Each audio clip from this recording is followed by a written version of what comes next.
E aí galerinha conectada, esse é o canal Exatamente, o canal que conecta você a seu futuro. Eu sou o professor Edgar Rafael e sejam bem-vindos a mais uma aula de filosofia. Na aula passada nós falamos sobre o Platão, discípulo de Sócrates e fundador da Academia, uma das grandes instituições de ensino do mundo antigo. Falamos da sua biografia e citamos algumas obras. E também explicamos a filosofia pelo qual o Platão é lembrado até hoje, a doutrina do mundo das ideias, que ele divide o mundo em dois, o mundo inteligível e o mundo sensível. Para explicar essa filosofia, nós usamos os mitos e as alegorias usadas pelo próprio Platão, dentre elas o mito da caverna. Mais informações sobre Platão é só você visitar a nossa aula 5 de filosofia. Na aula de hoje nós falaremos sobre o maior e mais importante discípulo de Platão, o Aristóteles, que não só influenciou a filosofia no mundo antigo, mas também na Idade Média e vem influenciando até hoje. Vamos à aula de hoje? Vem comigo!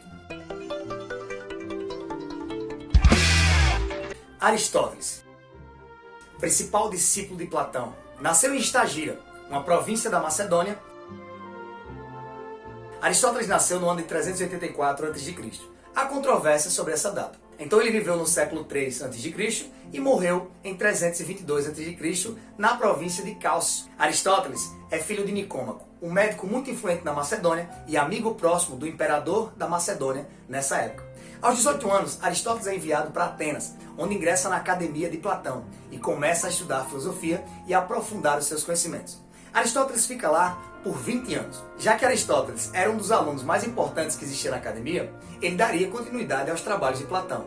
Não, Aristóteles se opunha à principal doutrina de Platão. Lembra? A doutrina do mundo das ideias, onde existe um mundo inteligível, onde as coisas são perfeitas, e o mundo sensível, que é esse mundo que a gente vive, onde existem cópias imperfeitas do mundo inteligível. Por exemplo, lá no mundo inteligível, existe uma espécie de peixe, um único peixe, perfeito, pronto, acabado, com todos os detalhes. E todos os peixes que nós vemos aqui na natureza são cópias desse único peixe.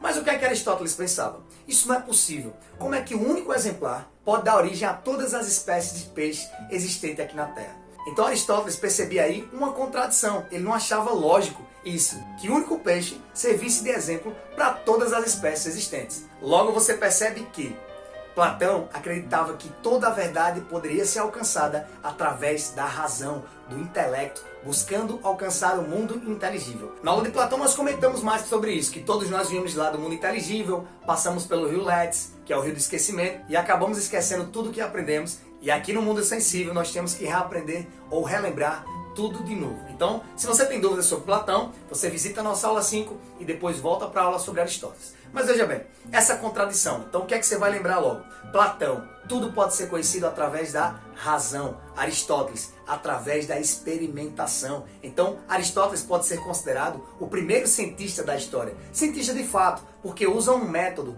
tem um método. Não um método científico lá, criado por Galileu na Idade Média, ou o método científico que utilizamos até hoje. Mas perceba, as ideias podem surgir através de uma experimentação. Então, quando você lembrar de Platão e Aristóteles, você vai lembrar dessa oposição. Platão, razão. Aristóteles, experimentação. Existe um afresco do período da Renascença, pintado pelo Rafael Sanzio, que relata a escola de Atenas. E no centro desse afresco, você vai ver Aristóteles e Platão. E Platão está assim, ó. Inclusive, o Platão tem o rosto do Leonardo da Vinci, né? Ele retrata o Leonardo da Vinci. Quando o Rafael Sanzio pintou, ele pintou as imagens de alguns filósofos com rostos conhecidos daquela época, inclusive de alguns amigos, e o próprio rosto dele aparece também na pintura. Então no centro da pintura, quando você vê lá o Platão, é o rosto do Leonardo da Vinci. E aí você vai notar a situação. O Rafael Sanzio teve o cuidado de fazer o seguinte: o Platão está apontando para cima, a razão, o mundo inteligível, e Aristóteles está apontando para baixo, o mundo material, a experimentação. Nesse afresco é possível você notar também a figura do Sócrates, alguns pré-socráticos, você vai ver o Diógenes largadão lá numa calçada, bem de boa. Vai ver também o Alexandre o Grande.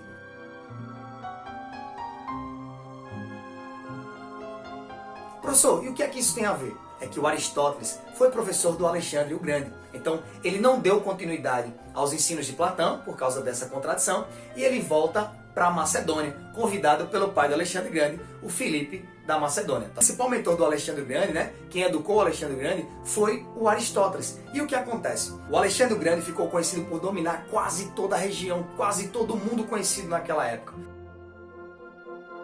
Então, olha a importância. E aí tem um detalhe. Ele unifica as cidades-estados gregas, onde ele agora é a liderança. E quem era uma pessoa de grande influência para Alexandre o Grande? Claro, o Aristóteles. Então agora o Aristóteles tem influência lá na Grécia, tem influência em Atenas. E o que é que ele faz? Dá continuidade lá na Academia de Platão? Não. Ele funda uma instituição conhecida como o Liceu. Então a academia continua lá com os outros discípulos e Aristóteles cria o Liceu. E esse período da história é conhecido como o período helenístico, que posteriormente nós veremos nas aulas de história e também nas aulas de filosofia sobre esse período, tá bom? Então para você basta o seguinte: Aristóteles volta para Macedônia, dá aula para Alexandre o Grande, Alexandre o Grande se torna um grande conquistador, unifica as cidades-estados da Grécia e Aristóteles volta lá para Atenas. E lá em Atenas ele funda o Liceu. Então uma concorrente direta aí da Academia de Platão. Mas veja, concorrente só no sentido filosófico, porque tinham ideias contrárias. Mas isso não dura por muito tempo, porque em 323 a.C., Alexandre o Grande acaba morrendo. E aí as cidades-estados começam a se diluir. O que estava unificado começou a separar. Aristóteles é visto como um traidor. Aristóteles tem origem macedônica. Então ele, temendo pela sua própria vida, o que aconteceu com Sócrates, ser morto, ele preferiu o quê? Se exilar, e aí ele se exila na ilha de Calcis, e um ano depois ele acaba morrendo. Esse é um breve resumo sobre a vida de Aristóteles, e vamos conferir as principais partes aqui no quadro. Vem comigo. Recapitulando aqui os principais pontos, Aristóteles nasceu em 384 a.C. a 322 a.C. Lembre que antes de Cristo os anos são decrescentes, tá bom? Então ele começa no número maior e vai terminar no número menor. Ali é o século 3 a.C. Nas aulas de história eu falei para você que um século começa no ano 1 e termina no ano 0. Como assim, professor? Por exemplo, o século 3 a.C. O século 3 a.C. vai de 301 até o ano 400. Hein? Lembrando que a.C. é decrescente. Então bora pra cá. Nasceu em Estagira, uma província da Macedônia, e aos 18 anos ele foi para Atenas, onde estudou na academia de Platão, Passou 20 anos. Teve como discípulo Alexandre o Grande, ele não ficou em Atenas, voltou para Macedônia e foi tutor do Alexandre o Grande. Depois que o Alexandre o Grande conquistou todas as províncias, unificou lá as cidades-estados gregas, ele voltou e fundou em Atenas o Liceu, onde ensinou durante todo o tempo em que o Alexandre governou. Com a morte de Alexandre o Grande, o que estava unificado começou a se dissolver e as cidades voltaram a ser cidades-estados. E o que acontece? O Aristóteles ficou sendo visto como um traidor, uma espécie de traidor porque ele era macedônico. Então se ele era macedônico, estava lá na Grécia e tinha uma grande influência, ele tinha medo de ser acusado assim como traidor e acabar morrendo assim como aconteceu com Sócrates. Então ele preferiu se exilar e aí o que acontece? Ele vai para a ilha de Calcis, onde morre lá em 384. Uma coisa importante aqui é enfatizar no Aristóteles. O Aristóteles tem influência até hoje e teve influência na Idade Média, principalmente para o cristianismo. Se a gente for olhar a escolástica com São Tomás de Aquino, tem como base toda a doutrina aristotélica. Tá? Vamos dizer que o período da escolástica cristianizou o Aristóteles. Então Tomás de Aquino tem como principal referência o Aristóteles. E uma coisa triste a ressaltar é que o cara que podemos denominar aqui como sendo o pai da ciência, ou o primeiro grande cientista da história, o cara que não só estudou, como organizou e ampliou todo o conhecimento daquela época. Como eu disse, ele estudou biologia, estudou física, estudou ética, estudou política, estudou retórica, estudou a lógica e a influência da lógica em todos esses ramos aí,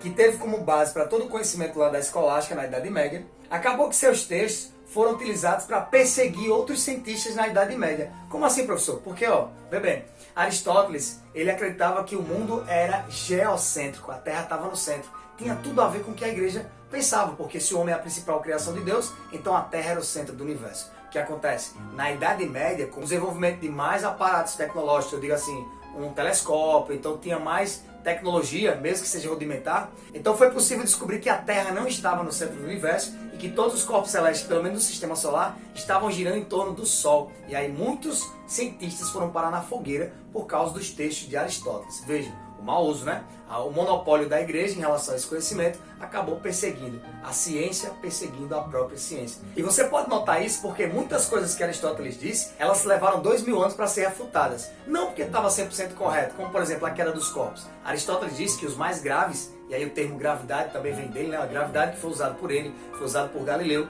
e depois explicada por Newton. Foi ele que disse que o lugar dos mais graves é o Sol, o lugar dos leves é o ar. E aí o que acontece? Ele dizia que os corpos com mais massa caíam mais rápido. E isso não é verdade. A queda dos corpos não depende de suas massas. A queda dos corpos depende apenas da aceleração da gravidade, ou seja, depende apenas da massa do planeta onde eles estão. E aí você pode verificar essas informações aí na aula de física, tá certo? Mas veja bem, uma parte triste é isso, né? A ciência é usada para perseguir a ciência. Não por culpa do Aristóteles, mas do mau uso do que o Aristóteles produziu. Porque para a igreja não podia estar errado. O que a escolástica defendia, o que Aristóteles tinha dito, não podia estar errado, tá bom? Então Aristóteles, ele descreve aí no texto dele até o ciclo da água, ele já dizia que a água virava vapor, e quando chegava lá em cima, a baixa temperatura, ela condensava e voltava a cair. Mas nesses relatos, ele dizia que o Sol se movia. E não é que o Sol está parado, mas o entendimento dele era que a Terra estava parada e que o Sol se move. E hoje nós sabemos que nem a Terra, nem o Sol estão absolutamente parados. Nada no universo está absolutamente parado, né? Então tudo se move em relação a outra coisa. Mas isso é uma outra história e a gente pode acompanhar mais sobre esses temas nas aulas de física. Tá? Então tá aqui os principais pontos que você tem que recordar para lembrar da biografia do Aristóteles, beleza? Alguns inscritos do canal e algumas pessoas que me seguem nas redes sociais vêm comentando que as aulas estão muito longas, que era melhor dividir em partes. Então é isso que eu vou fazer. Eu vou gravar aulas mais curtas e separar os temas, como agora. Nós tratamos apenas da biografia do Aristóteles. Nas outras aulas sobre Aristóteles, eu vou falar sobre a ética aristotélica, sobre a lógica aristotélica, sobre a metafísica e o que o Aristóteles falava sobre a política. Então nas próximas aulas de filosofia aqui do canal, a gente vai continuar falando sobre a filosofia aristotélica. Se essa aula colaborou com você, você retribui se inscrevendo no canal, ativando as notificações e deixando seu like. E qualquer dúvida, é só colocar nos comentários. Eu sou o professor Edgar Rafael, esse é o canal Exatamente, o canal que conecta você a seu futuro. Fique com Deus e lembre-se, quando a gente se vê, a gente se encontra. Até a próxima aula.